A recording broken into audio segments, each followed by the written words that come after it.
165 injured have been moved. 61 people are confirmed dead and rescue operations continue around me. After receiving an entire season's rainfall in a span of 48 hours, Chennai city has literally been brought to its knees.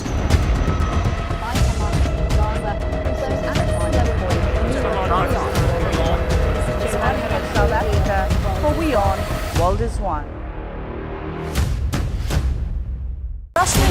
We are one, you and I. Burning in the sun. Rising in the rain. One in celebration. One in pain. One in a tragedy. One for our rights. One in search of hope. One in our fights.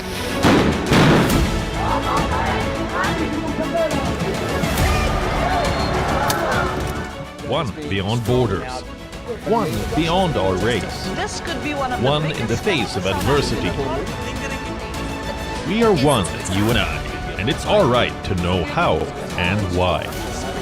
WION, you are more connected than you know.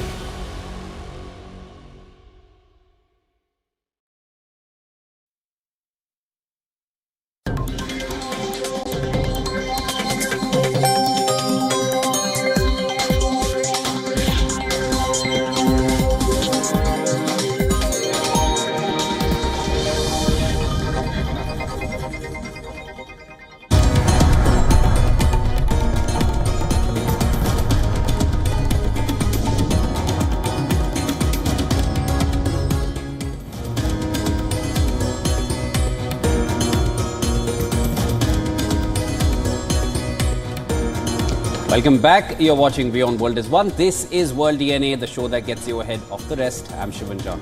And I'm Heem Kaur Sura. And on the show today, Prime Minister Modi wrapped up his two-day visit to the United Arab Emirates. The next stop, Qatar. Prime Minister Modi reached Doha for a crucial meeting with the Emir of Qatar to discuss strengthening bilateral relations further. We'll, of course, get you all the details of this on the show today.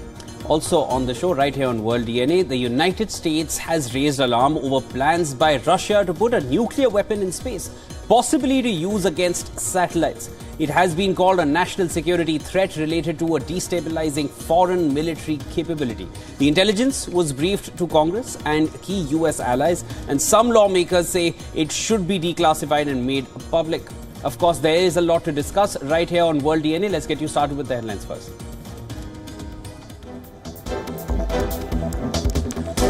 Indian Prime Minister Modi receives a rousing welcome from the Indian diaspora in Qatar, holds meeting with counterpart Sheikh Mohammed bin Abdul Rahman Al Thani.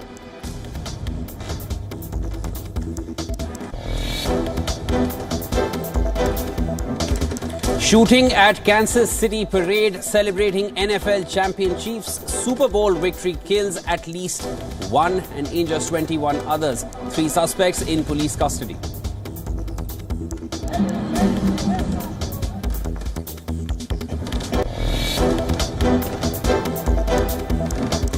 Netanyahu doubles down to press on with Rafah offensive despite growing international backlash over war in Gaza.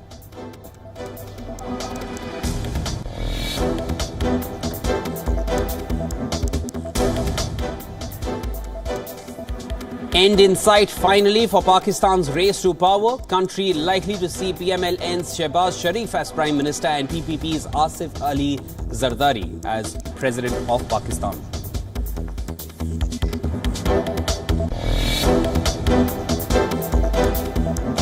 North Korea's Kim Jong-un oversees new surface-to-sea missile tests and visits major munitions factory, calls for a boost in weapons production.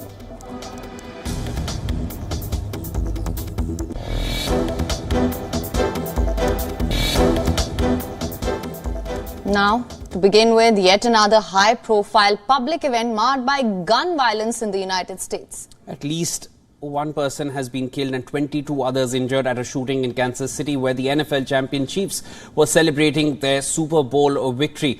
Terrified fans were seen frantically scrambling for cover. According to police, the barrage of gunshots were fired outside a garage near the station. It came at the end of the victory rally following a parade. Take a look at the visuals from there.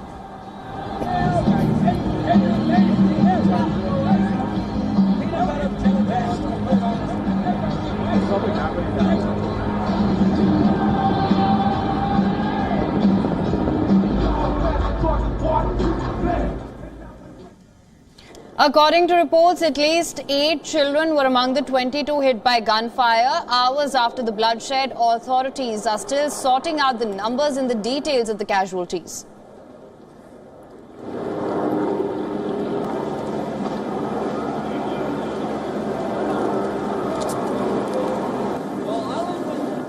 The parade had just wrapped up and we had brought an Uber. We took an Uber so that we wouldn't have to park.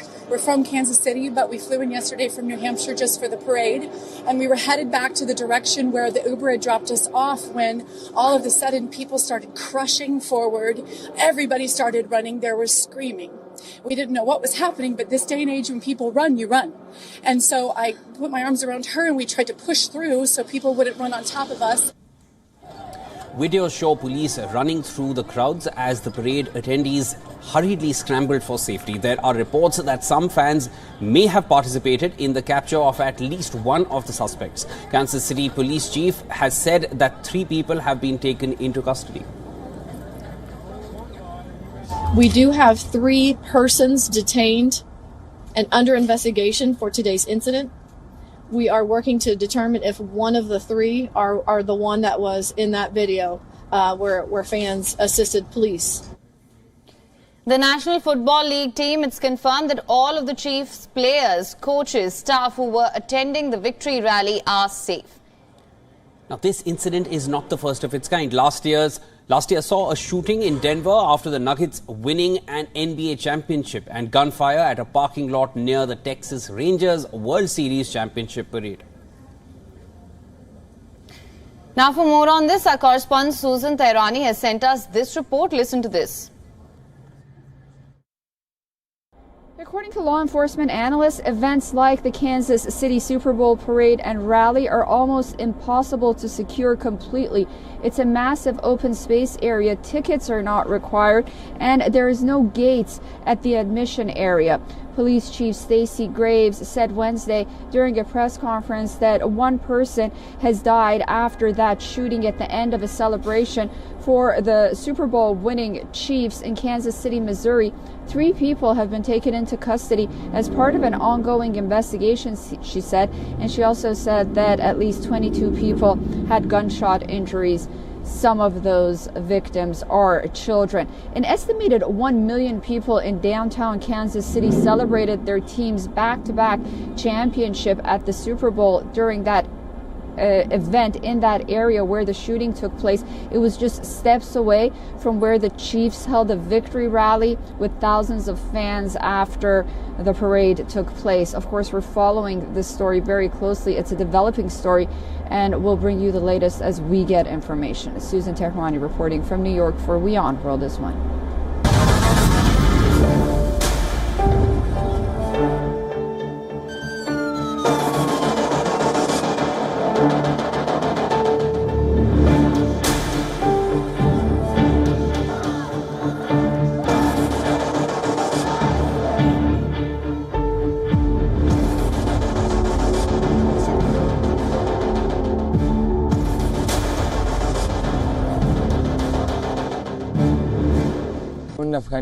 We are lost. We do not know where to go. I pray that the whole world pressurizes Israel to end the war and to release us. We are tired. We've been walking around without knowing where to go.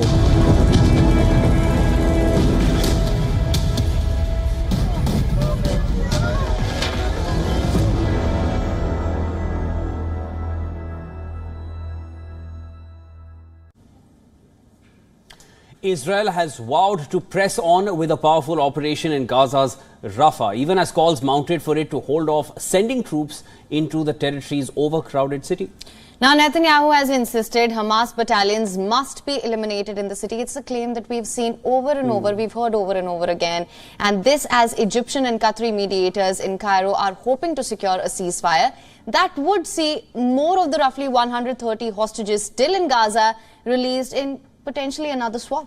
Of course, out of those 130, there are several dead bodies there as well. It includes that count.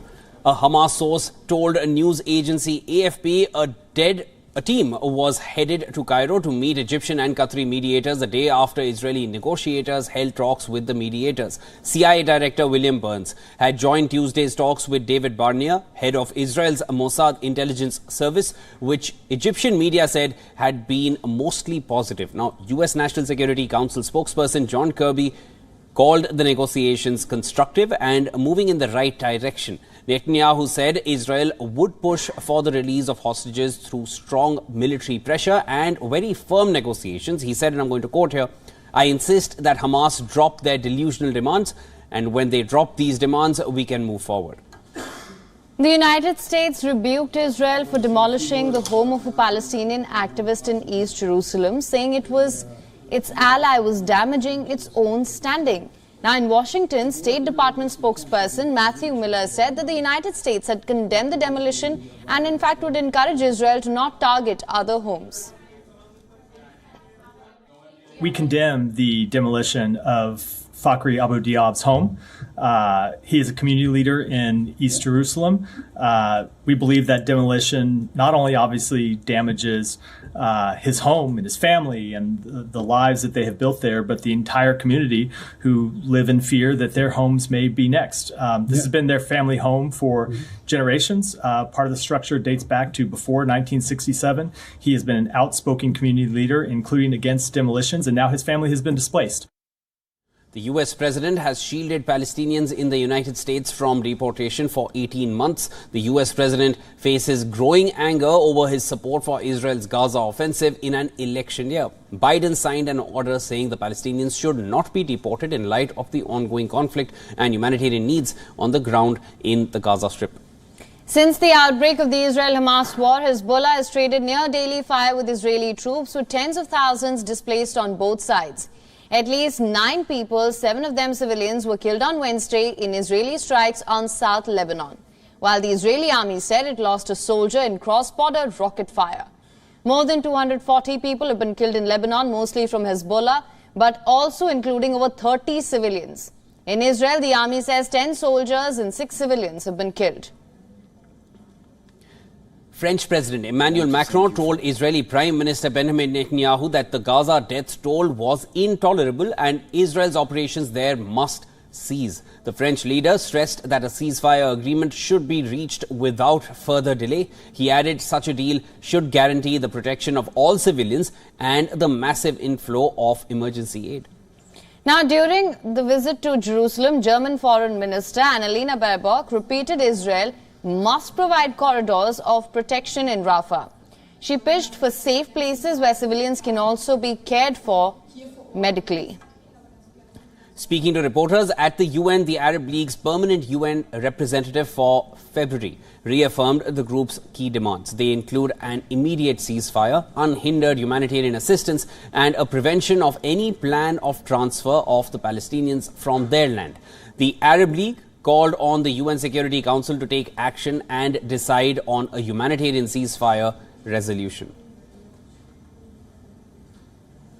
We reaffirmed the 3 main demands of the Arab group, which are an immediate ceasefire, an unhindered humanitarian assistance, and a prevention of any plan of transfer of the Palestinians from their land. Now, during a rare visit to Egypt, Turkish President Recep Tayyip Erdogan offered to work with Cairo for recovery and reconstruction of Gaza. While, of course, criticizing Israeli actions in the besieged Strip, he further added that the two countries should work together to establish peace in the region. Now, Erdogan was welcomed with much fanfare at the Cairo airport. This marks his first visit to the country after a decade of estranged ties over Egypt's 2013 military coup and its fallout. The two leaders called for a new stage in relations while vowing to boost trade to $15 billion per year within a few years. According to Egyptian central bank figures, Turkey is Egypt's 5th largest trade partner.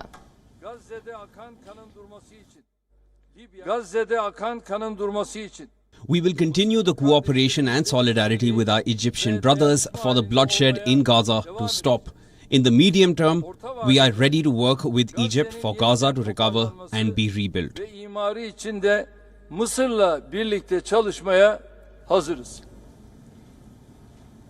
Following the bilateral talks, which focused on the humanitarian situation in Gaza, the Turkish president also held a joint news conference with his Egyptian counterpart. He said that the two countries would make efforts to strengthen relations while extending invitation to the Egyptian president to visit Ankara at the first opportunity. Cairo has been hosting joint efforts with Qatar and the United States to broker a new truce between Israel and Hamas. The Turkish and Egyptian leaders also discussed the issues in Libya, Sudan and Somalia, further adding that they were evaluating energy and defense cooperation.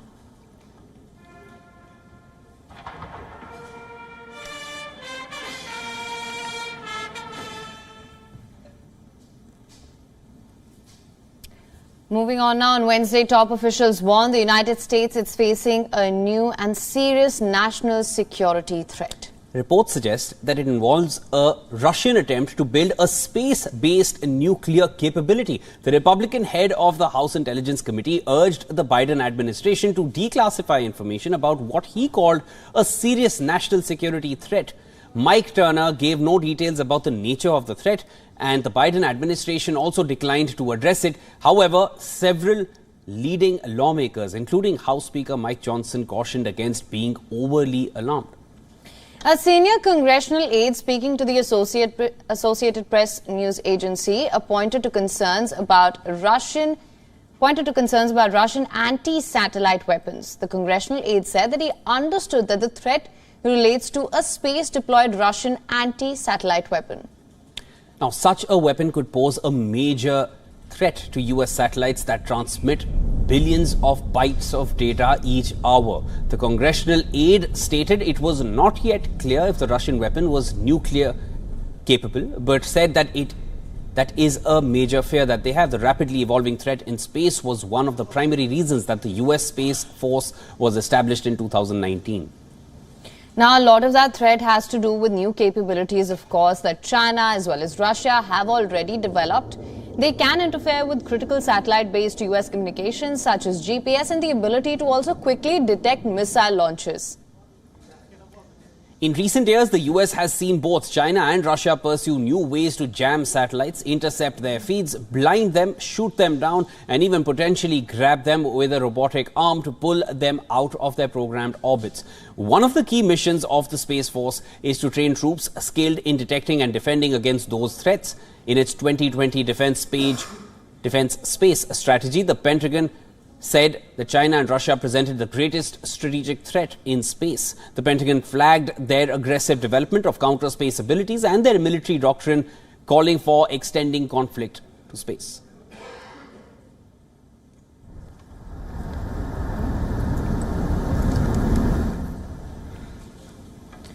And that being said, NATO chief Jens Stoltenberg has warned Europe against trying to go alone on defense. Now, he says a majority of NATO's defense expenditures come from non-EU NATO allies. Stoltenberg's comments come after former President Donald Trump ignited a fresh debate over NATO funding and US role in it.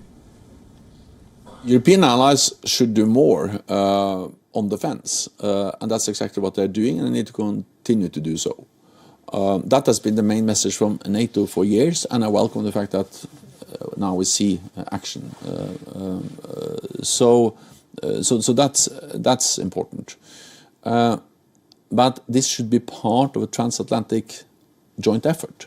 It should be part of the idea North America and Europe will defend each other. It's good for North America, it's good for Europe.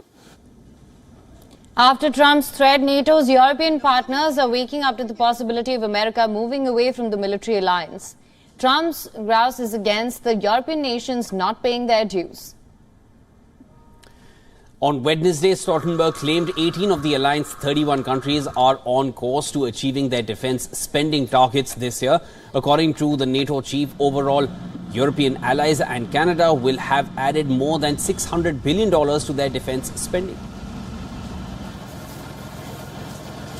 If President Putin wins in Ukraine, it will send a message to him, but also to other authoritarian leaders that they get what they want when they use military force. It will make the world more dangerous, us more vulnerable. Today it is Ukraine, tomorrow it can be Taiwan. Now, experts claim that Moscow's full-scale war on Ukraine is a wake-up call for European countries. It's seen the NATO turn the 2% figure into a minimum requirement. Key players like Germany have ramped up spending and are expected to meet the target this year. But the United States still accounts for the bulk of the combined defense spending by NATO members. In 2006, NATO countries vowed to spend 2% of their gross domestic product on their own defense. However, the 2% milestone is voluntary and there are no penalties enshrined in NATO's founding treaty for falling short.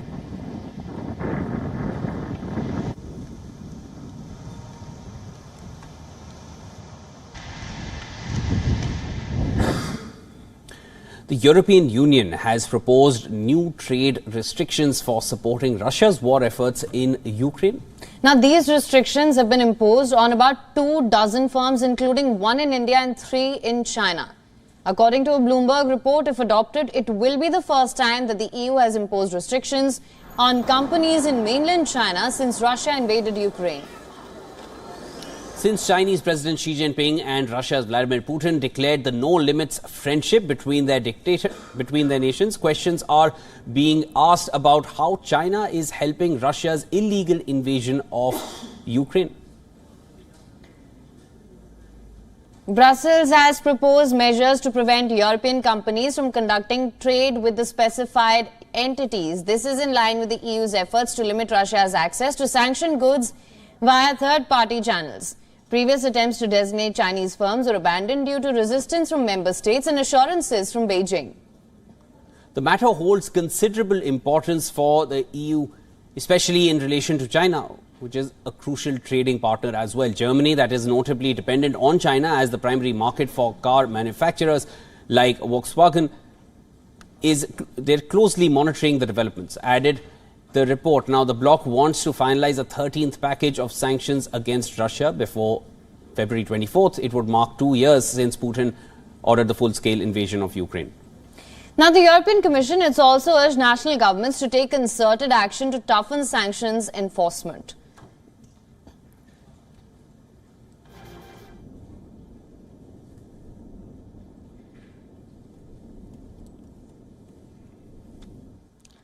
Let's now shift our focus to what's happening in Pakistan. Following marathon negotiations between the PMLN and the PPP political parties, Pakistan's race to power, marred by widespread violence and allegations of foul play, finally seems to be reaching a conclusion. It's been a long wait. In the latest development, Pakistan People's Party leader Asif Ali Zardari is reportedly poised to become the country's president for a second term. Now, the news comes following the PMLN and PPP reaching an agreement to form the country's new government. Other parties in the newly announced 6-party alliance include the MQMP, the PMLQ, the IPP and the BAP. Before the announcement, 35-year-old PPP chief Bilawal Bhutto Zardari had said that his party would support the PMLN to elect its prime minister, though no formal announcement has been made yet. Shehbaz Sharif reportedly remains the favourite for the post. However, responding to a question regarding the post of the president at a press conference on Wednesday evening, Bhutto said he wants his father Asif Ali Zardari to become president because, and I'm going to quote here, the country is burning and if anyone can help put the fire out, it is Asif Ali Zardari. जहाँ तक मुस्लिम league नून की या किसी भी जमात की वज़ीर आज़म की उम्मीदवार हैं, वो उन जमातों का फ़ैसला है कि वो कौन अपने उम्मीदवार बनाएंगे. जहाँ तक पाकिस्तान पीपल्स पार्टी का इन इलेक्शंस में कॉन्स्टिट्यूशनल ओहदे पे कि कौन हमारे उम्मीदवार होंगे, वो तो पार्टी का फ़ैसला होगा. मेरा ख्वाहिश ये ज़रूर होगा कि सदर ज़रदारी जब प्रेसिडेंसी का इलेक्शन आए तो उस इलेक्शन में हिस्सा ले और इस मुल्क का सदर बने. Pakistan media outlets are also reporting that the leadership of the PMLN has agreed to support Zardari for the post of president in return for PPP's support to Shehbaz Sharif for the Prime Minister's post. If there are no more twists, the country will see the PMLN Prime Minister and PPP's president. Meanwhile, Imran Khan-backed PTI has slammed Bilawal Bhutto for quote-unquote keeping his family and hereditary politics alive through bare corruption and power sharing. It also maintains that it is going to form Pakistan's next government. Khan साहब ने यही फैसला किया है। हम इंशाल्लाह कोशिश करेंगे कि अपनी हुकूमत बनाए, चाहे वो मरकज़ में, चाहे वो पंजाब में, चाहे वो KPK में है। हम छोटी पार्टियों को मिला के हुकूमत बनाएंगे, जो कि हमारे पास अपना मैंडेट पूरा है, लेकिन पाकिस्तान पीपल्स पार्टी PML और MQM के साथ हम किसी किस्म का कोई इत्तेहाद नहीं करेंगे। हम इंशाल्लाह ताला अपनी हुकूमत आप बनाएंगे इंशाल्लाह ताला, और इसमें हम कामयाब हो। All right, before we go on any further, time now for a short break. Don't go anywhere. Of course, this is World DNA, the show that gets you ahead of the rest. When we get back after the break, we bring you more updates. Now, as part of the second leg of his two-nation visit, India's Prime Minister arrived in Qatar on Wednesday. This is his second visit to the country since 2014, and it comes after the Prime Minister inaugurated West Asia's first stone-carved Hindu temple in Abu Dhabi on the same day. We'll get you all the details. Don't go anywhere. This is World DNA. Come right back.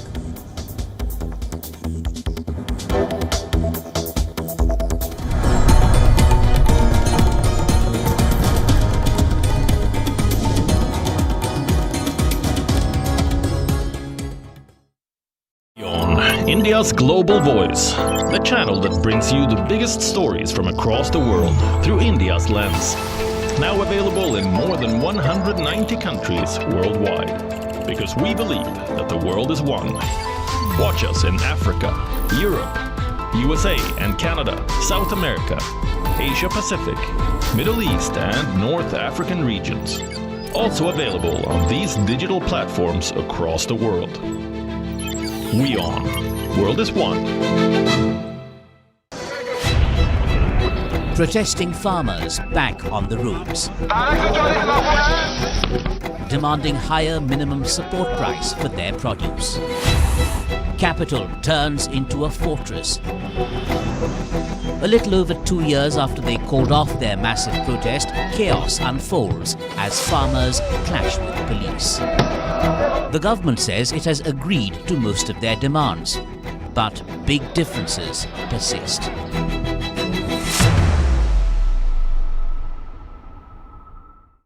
On the next episode of World of Africa, several hundred people demonstrate across different cities in Senegal following the postponement of the country's presidential election scheduled for February 25th, as President Macky Sall's ruling party Alliance for the Republic called for dialogue.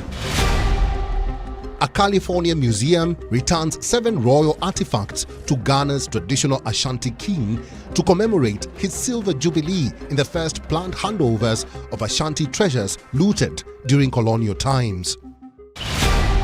And an innovative firm in Kenya is gaining funds by turning waste from the pineapple's harvest into footwear. The fashion industry is embracing more eco-friendly materials. World of Africa, at these times only on WION. World is one. 2 Indian businessmen meet almost entirely by chance. They put together the bones of a travel proposition. 23 years in, it's really interesting about Make My Trip is that it spawned hundreds of Rajesh McGowan. I think the game-changing moment for me was also meeting Deep. Make My Trip was actually his idea. The market dynamics changed. A lot of capital started to come to India. I think at the core of it is it's about satisfaction and the fulfillment of achieving something. That gives us a lot more kick at Make My Trip. I believed in application. I don't think you can ever be in a situation where you know it all.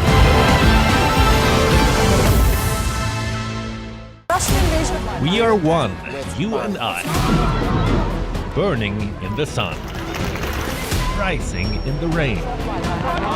One in celebration. One in pain. One in a tragedy. One for our rights. One in search of hope. One in our fights.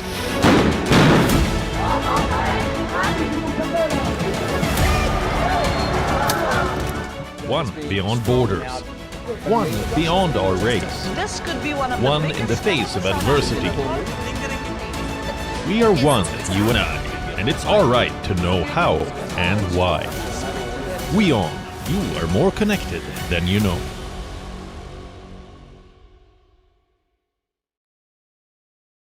On the next episode of World of Africa, several hundred people demonstrate across different cities in Senegal following the postponement of the country's presidential election scheduled for February 25th, as President Macky Sall's ruling party Alliance for the Republic called for dialogue. A California museum returns 7 royal artifacts to Ghana's traditional Ashanti king to commemorate his silver jubilee in the first planned handovers of Ashanti treasures looted during colonial times. And an innovative firm in Kenya is gaining funds by turning waste from the pineapple's harvest into footwear. The fashion industry is embracing more eco-friendly materials. World of Africa, at these times only on WION, World is One.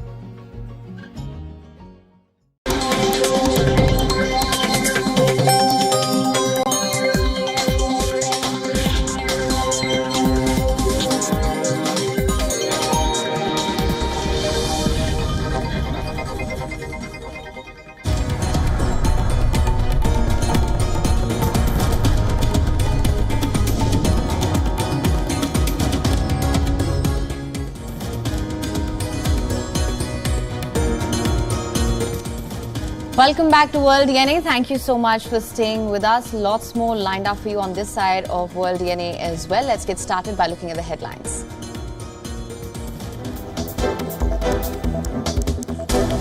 India's Prime Minister receives a rousing welcome from the Indian diaspora in Qatar's Doha, holds meeting with counterpart Sheikh Mohammed bin Abdul Rahman Al Thani.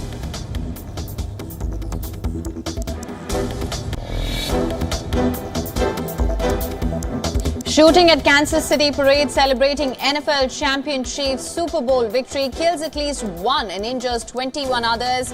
3 suspects in police custody.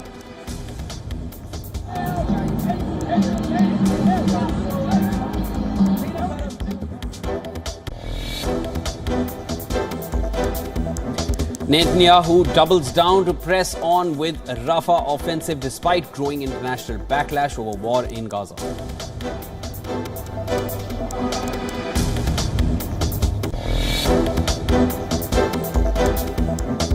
End in sight finally for Pakistan's race to power. A country likely to see PMLN's Shehbaz Sharif as Prime Minister and PPP's Asif Ali Zardari as President.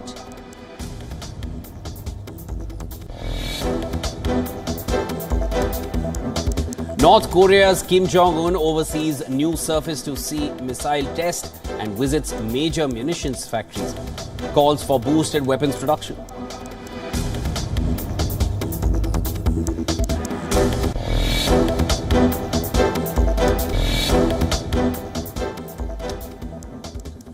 Now, Indian Prime Minister Narendra Modi inaugurated the one-of-its-kind Hindu temple in Abu Dhabi. Well, it was a ceremony yesterday that was watched by hundreds of thousands of people across the world. And, of course, Prime Minister Modi was taken on a tour of the temple, during which he praised the beauty of the stone-carved marble.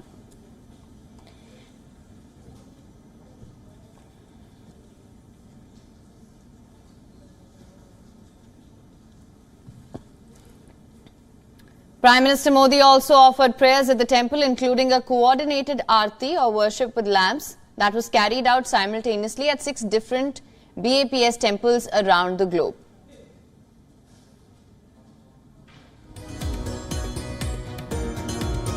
Now, the temple is seen as a symbol of inclusivity and has been in the making for almost a decade now. Construction began when Prime Minister Modi announced that UAE had allotted land for the temple, and then in 2018 the Crown Prince gifted the land to BAPS for the construction, and which started the long-awaited project. The foundation stone was laid in 2019. Their efforts bore fruit with today's with the celebratory inauguration as well. The Indian diaspora in the UAE was overjoyed to join in the celebrations as Prime Minister Modi used the moment to thank the UAE President Mohammed bin Zayed Al Nahyan, adding that it reflects his love and respect for India. आज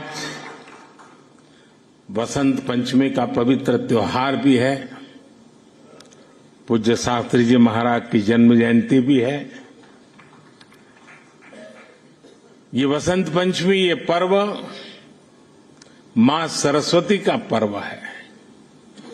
मां सरस्वती यानी बुद्धि और विवेक की मानवीय प्रज्ञा और चेतना की देवी।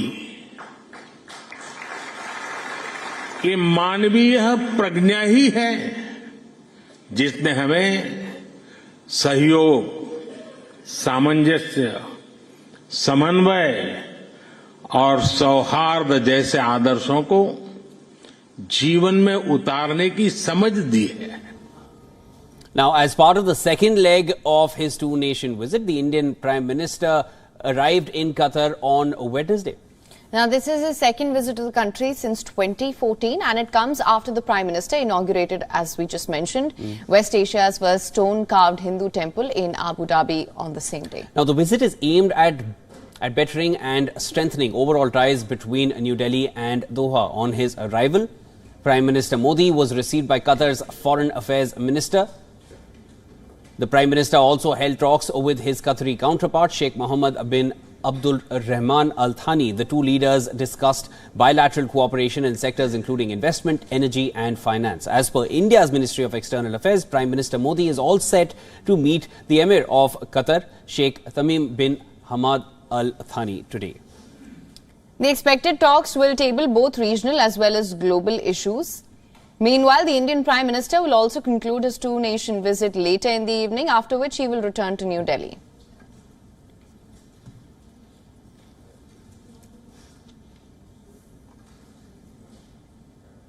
Now, there's a growing demand for something quite unusual, I'd say, and it's snake venom.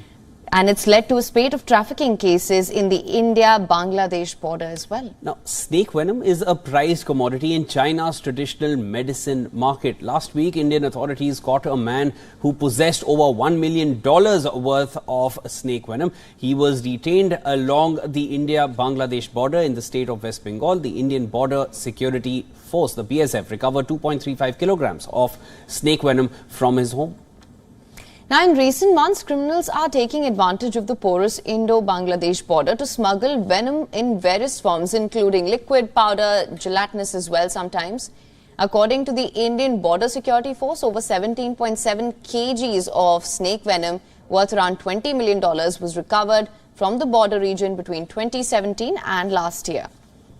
The border police claim that apart from its use in traditional Chinese medicines, snake venom serves as an aphrodisiac at rave parties as well. According to a study published in the Indian Journal of Psychological Medicine, snake venom has been occasionally used as a substitute for opioids or as an agent to get high. Another study referred to recreational users slapping snakes on the back of the heads with a blunt object to make them bite an exposed finger or toe. Now, last year, popular Indian YouTuber Elvish Yadav was booked on suspicion of selling snake venom at rave parties in North Indian city of Noida. According to reports, venom from 4 of India's most abundant snake species like cobra, krait, Russell's viper and the saw-scaled viper are high in demand.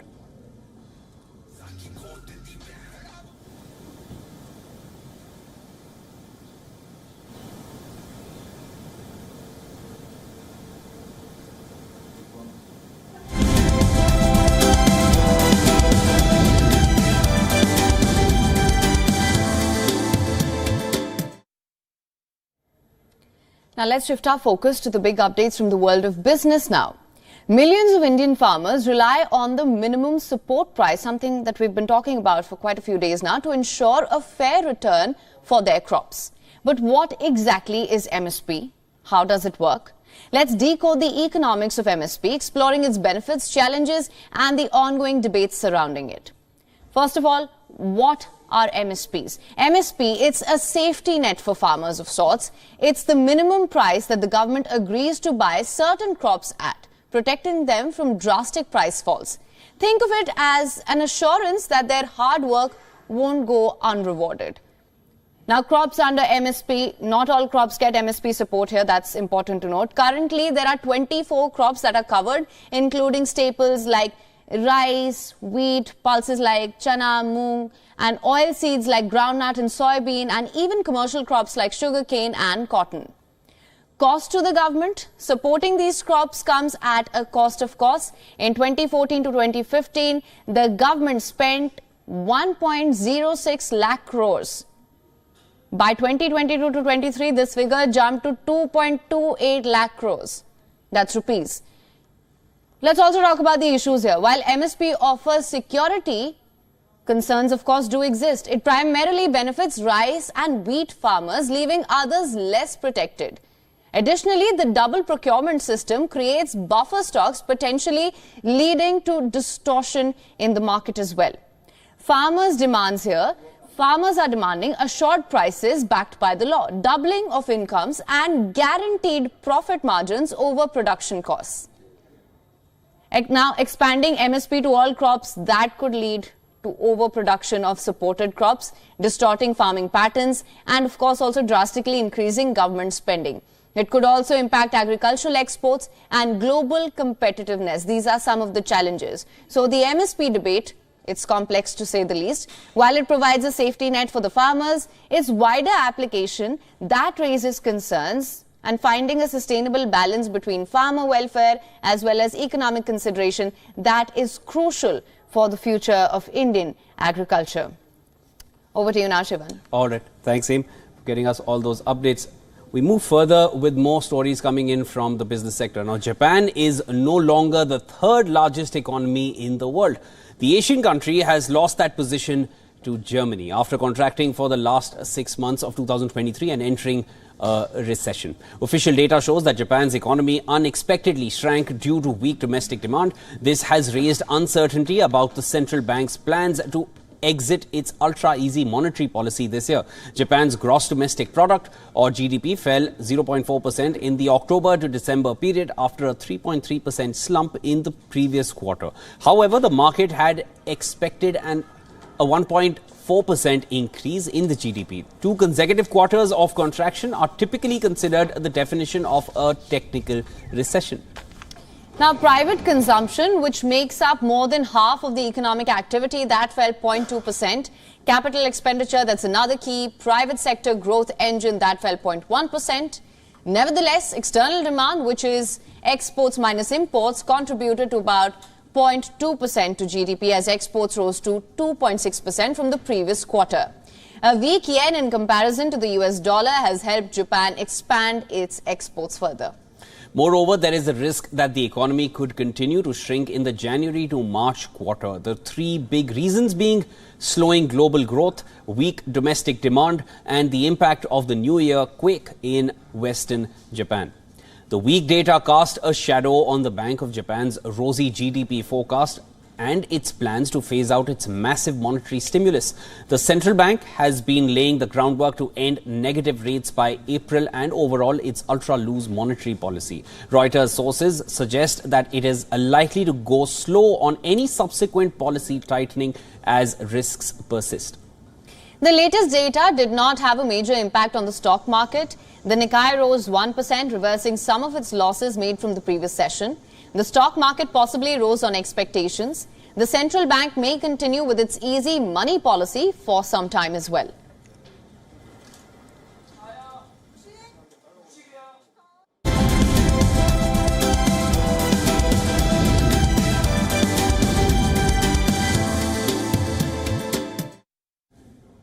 On to all the developments now from the world of technology. Well, tech giants including Meta, Microsoft, Google and OpenAI are working on a pact to jointly crack down on AI content intended to deceive voters ahead of crucial elections around the world this year. Called Accord, the pact is currently under negotiation. According to reports, the companies will develop ways to identify, label, and control AI-generated images, videos and audio that aim to deceive voters. Big tech companies have been under considerable pressure over fears that AI-powered applications could be misused in a pivotal election year. Meta, Google and OpenAI have already agreed to use a common watermarking standard that would tag images generated by their AI applications. Recent examples of convincing AI deepfakes have only heightened worries about the easily accessible technology. According to Microsoft, state-backed hackers from Russia, China and Iran have been using tools from Microsoft-backed OpenAI to hone their skills and trick their targets. Microsoft has said that hacking groups affiliated with Russian military intelligence, Iran's Revolutionary Guard and the Chinese and North Korean governments used OpenAI to perfect their hacking campaigns. OpenAI and Microsoft describe the hackers' use of their AI tools as early stage and incremental. The report further suggests that hackers believed to be working on behalf of the Russian military spy agency used OpenAI to research various satellite and radar technologies. Meanwhile, North Korean hackers used the large language model to generate content that would likely be used in spear phishing campaigns against regional experts. Whereas Iranian hackers used OpenAI to write more convincing emails. The software giant said that Chinese state-backed hackers were also experimenting with the chatbot by asking questions about rival intelligence agencies, cybersecurity issues and notable individuals. Google has removed over 170 million policy-violating reviews from maps and search from the year 2023. Using a new machine learning algorithm, Google took down 45% more fake reviews compared to 2022. Google's machine learning algorithm detects patterns like repeated reviews or sudden spikes in ratings. Additionally, Google has also blocked 12 million fake business profiles. The tech giant has implemented temporary protections on over 123,000 businesses due to suspicious activities. Furthermore, Google has filed a lawsuit against an individual posting fake reviews on maps and attempting to manipulate services for small businesses.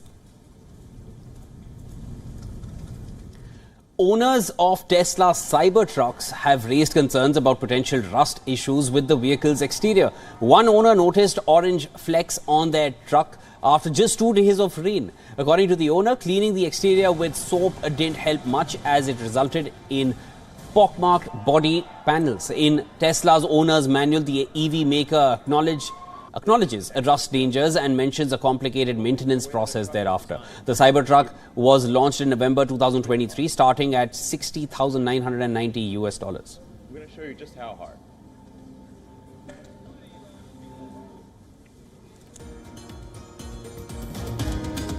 Nicholas Hawkes has become the first person in England and Wales to be convicted of cyber flashing. The 39-year-old UK resident is a registered sex offender. Now, the point here is that Nicholas sent unsolicited photos of his genitals to 2 women, a 15-year-old girl and a woman on the 9th of February.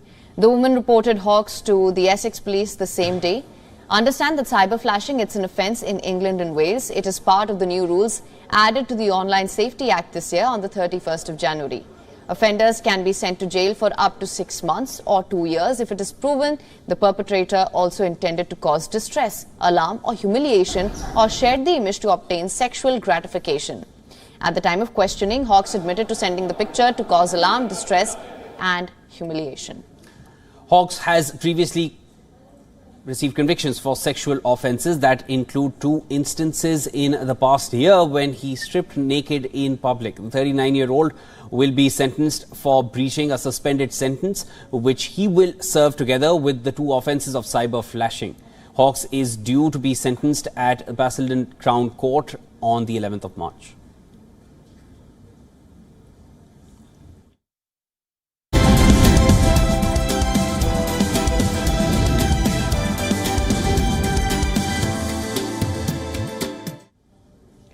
On to news now from the world of sport. The alarm bells are ringing at Bayern Munich after the 6-time European winners fell to a 1-0 defeat at Lazio in the first leg of their Champions League last 16 clash. The German Giants once again failed to meet the expectations, and a second defeat in 5 days has put more pressure on Thomas Tuchel. Bayern were left cut back over the bar. Jamal Musiala also came close to open the scoring in the 39th